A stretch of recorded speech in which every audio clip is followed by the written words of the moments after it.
Hello दोस्तों, ladies and gentleman, नमस्कार, सत श्री अकाल, आदाब। मैं हूं आपका दोस्त और आपका होस्ट जसपाल ढिल्लों और आज मैं हाजिर हूं फोटोशॉप हिंदी वीडियो ट्यूटोरियल का एपिसोड नंबर 63 लेकर। इस एपिसोड में जैसे कि आप ये देख रहे हैं स्क्रीन पर, हमको जैसे ये वायर फ्रेम ब्रश प्रीसेट बनाने की कोशिश करेंगे। ये वायर फ्रेम जो बनाए जाते हैं, ये जो लोग ग्राफिक डिजाइनिंग में हैं, इलस्ट्रेटर यूज करते हैं, उनके भी काफी काम आएगा। और वैसे भी पीछे अगर आपने एब्स्ट्रैक्ट बैकग्राउंड बनाने हो तो ये कुछ इफेक्ट्स दिए जा सकते हैं। और अगर मैं इन सबको यहाँ पे बंद करके और आपको एक चीज और दिखाना चाहूंगा, इसी वायर ब्रश को अगर हम कुछ ऐसे ब्लर का इफेक्ट दे दें तो किसी के कपड़े की ये चुनरी या पर्दा भी बनाया जा सकता है। तो कैसे बनाते हैं, आइए देखते शुरू करते हैं। सबसे पहले हमको इनके लिए ब्रश बनाने पड़ेंगे। ये सब ब्रश के साथ बना है, सभी को डिलीट कर देता हूं। अब ब्रश बनाने के लिए हमको छोटा डॉक्यूमेंट चाहिए और ब्रश का इफेक्ट दिखाने के लिए हमको हाई रेजोल्यूशन का डॉक्यूमेंट चाहिए। तो सबसे पहले फाइल, न्यू, छोटा डॉक्यूमेंट खोलेंगे से 500 बाय 400 पिक्सल का, और रेजोल्यूशन इसमें 72 कर दीजिए। छोटी रेजोल्यूशन चाहिए, ब्रश बनाना है सिर्फ। ये हमारा एक नया डॉक्यूमेंट खुल गया। अब हमने क्या करना है, ब्रश टूल लीजिए और सबसे हार्ड ब्रश लेके 1 पिक्सल का हार्ड ब्रश लेके सबसे कम कर देंगे तो मिनिमम 1 पिक्सल होता ही है, वो आप चुनिए। फोरग्राउंड कलर व्हाइट है, न्यू लेयर बनाइए। अब फोरग्राउंड कलर को यहाँ पे बाय डिफॉल्ट दबा के ब्लैक कर दीजिए। अब आप यहाँ पे एक वियर्ड सी शेप दे दीजिए, कुछ ऐसी। यहाँ पे एक बार आप क्लिक कीजिए, शिफ्ट को दबा के रखिए और यहाँ क्लिक कीजिए, फिर शिफ्ट को दबा के रखिए और एक बार यहाँ क्लिक कीजिए।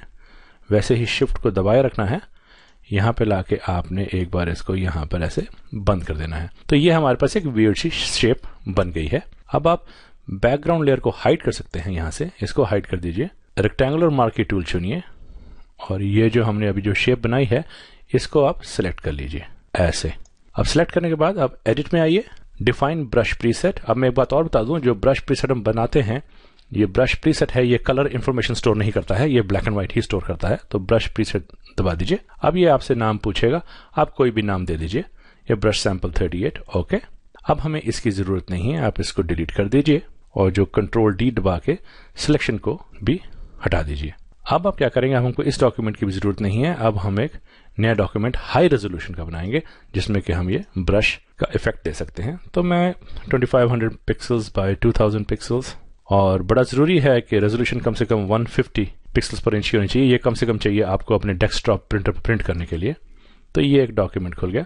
अब आप इसको चाहें तो कोई भी कलर लेके, फिर से वही रेड कलर लेके आप इसको ऑल्ट और बैक स्पेस दबा के इसको भर दीजिए। नई लेयर पे आ जाइए, फोरग्राउंड कलर को व्हाइट कर लीजिए फिलहाल, क्योंकि हमको ब्रश का रेड बैकग्राउंड है, रेड ही फोरग्राउंड कलर है, तो ब्रश दिखाई नहीं देगा। ब्रश पैलेट पे आ जाइए और यहाँ से ब्रश टूल लेने के बाद ब्रश पैलेट पे आके सबसे लास्ट में आपका वही ब्रश बना होना चाहिए। ये देखिए, ये ब्रश आप चुनिए और अब आप यहाँ पे आ जाइए, ब्रश टिप शेप पे जो ब्रश पैनल है वो खुलेगा आपका।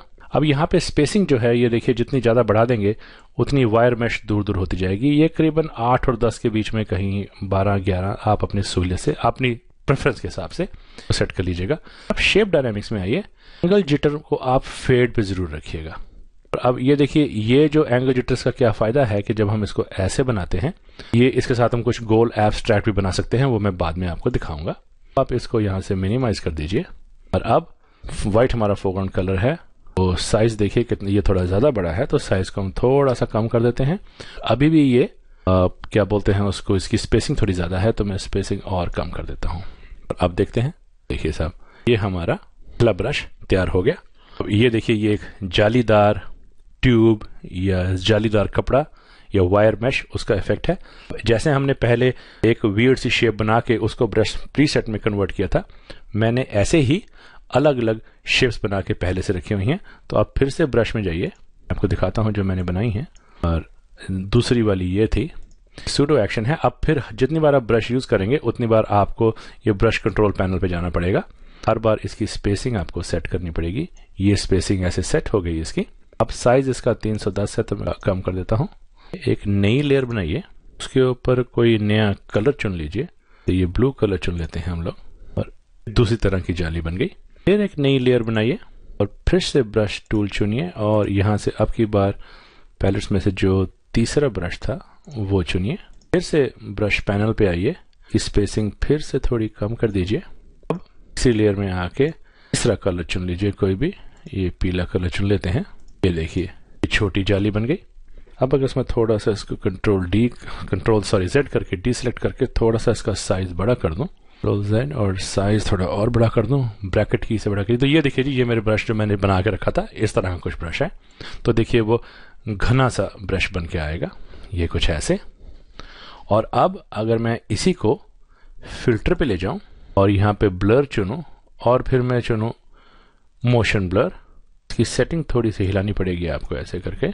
ये मोशन ब्लर देने के बाद आप कंट्रोल T दबा के ट्रांसफॉर्मेशन पे आइए, शिफ्ट और ऑल्ट दबा के अगर आप इसे कुछ ऐसे बनाएं और फिर राइट क्लिक कीजिए इसी में, और एक मैं यहाँ से करता हूँ ताकि आपको पूरा पैनल दिखाई दे, राइट क्लिक कीजिए, वार्प चुन लीजिए। अब अगर आप इसको यहाँ पे ऐसे छेड़ेंगे, ये देखिए, कीजिए, देखिए इसी को आप दोबारा थोड़ा सा और ऐसे ही रिफाइन करके, मैं जल्दी में दिखाता हूं लेकिन आप थोड़ा सा इसको रिफाइन करके आप किसी के चुनरी, दुपट्टा या पर्दा या किसी को ट्रांसलूसेंट पर्दे में दिखाना हो तो ये उसके बहुत काम आएगा। जो मैंने आपको वो एब्स्ट्रैक्ट के लिए बोला था उसके लिए मैं आप वही जो हमने अभी ब्रश सबसे पहले मैंने आपको बना के दिखाया था वही ब्रश आप लीजिए दोबारा से, फिर से इसकी आप स्पेसिंग कम कीजिए और शेप डायनामिक्स में आके एंगल जिटर 0 पे ले आइए। अब जब आप यहाँ बनाएंगे तो देखिएगा अगर घुमाएंगे थोड़ा सा तो ये एक राउंड शेप ले लेता है, यहाँ से देखिए।